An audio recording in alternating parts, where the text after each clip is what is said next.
We are celebrating 175 years of the People's Gas. We're joined now by David Schwartz, who's going to give us a look at this anniversary celebration. Thanks so much for being here. Thank you, Brian. On this day, exactly 175 years ago, People's Gas became Chicago's very first utility. It was September 4th, 1850, when we delivered our very first flow of energy. We sent gas that day beneath Lake Street, not far from where the Fox 32 studios are located right now. The fuel we provided that day was delivered in wood pipes, and it was used to power gas lamps along the street. The city of Chicago was just 13 years old that day. We've definitely grown a lot since then.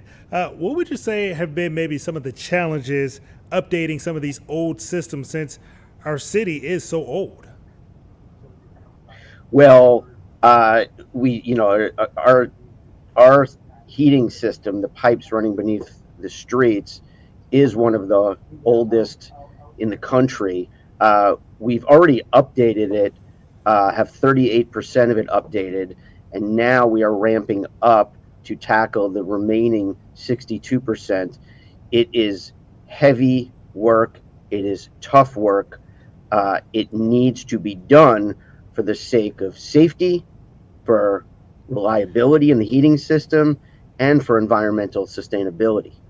And David, I will tell you that Chicago's past, present, and future are all intertwined with the work of People's Gas team members.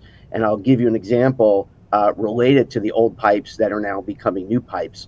This April, our union construction crews dug up and officially retired a section of gas main along Wabash in the South Loop that served Chicago's downtown since the year 1861. wow. 1861 was the year Abraham Lincoln became president. The city of Chicago was just 24 years old then. That's a lot of history. But the removal of that pipe that was 164 years old is an example of People's Gas's forward-looking perspective, which is also what we're celebrating today. We're proud of our past and focused on the future. So we are now working to modernize all of Chicago's aging iron natural gas mains from that era and from other eras not too long further on, early 1900s, for example, that are nearing the end of their useful lives. In their place, we will install modern pipeline made of high-tech materials that better weather Chicago's freeze and thaw cycles, which can cause leaks. And that old iron material is much more prone to leaks than the new material we're putting in, which is stopping leaks.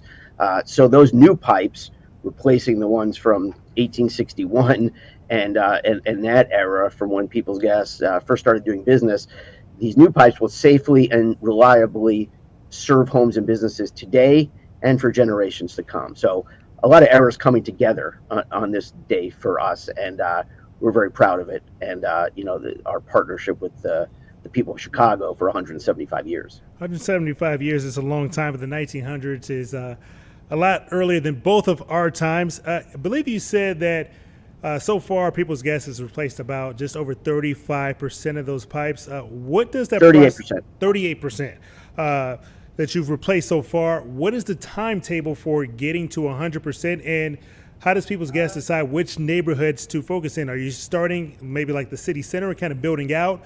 Can you just kind of give us a peek into how those decisions are Sure. made? The Illinois Commerce Commission, which regulates all of our work, they ordered us earlier this year to complete all of the work, all of the remaining old pipe that is aging and nearing the end of its lifespan, to have it all replaced by 2035. So we've been making plans to do just that, and we'll be getting shovels in the ground in the near future, and we'll keep ramping up for a few years, and then we'll run safely and as quickly as we can to meet that deadline. In terms of how we go about the work, choose where we do it, we have technology and information that comes from, it's science-based. It's based on sampling from the pipes that engineers and experts have actually examined the pipes, and then based on all of that data, they basically risk rank the pipes. In other words, which one is degraded the most, is degrading the fastest, which ones are in that category, and then we put that at the top of the list to do it. So if a pipe has only 3 years of useful life left, we got to get on that right away, right? If another pipe has 10 years of useful life, then we have to get to it, but it can go behind the one that has 3 years of a useful life left. So it's scientifically based, based on data that comes from pipes, really, I believe all over the country. So there's a lot of data there to help us figure out which ones need replacing the soonest. Oh, that is some interesting and detailed information for sure. David, thanks so much for your time. Again, he says by 2035, they will be replacing all the pipes in the city of Chicago. Currently, they've kind of updated about 38% of those pipes. Also, before you get out of here, David, I wanted to let you know, Jim says hey. Jim says hey. I worked with Jim in TV newsrooms for a while before my days of kind of being on the other side of it. Jim, hey.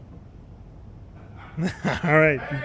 Yeah, I don't know if you can hear him in the background. He said he gave you a hey as well. David, thanks so much for your time.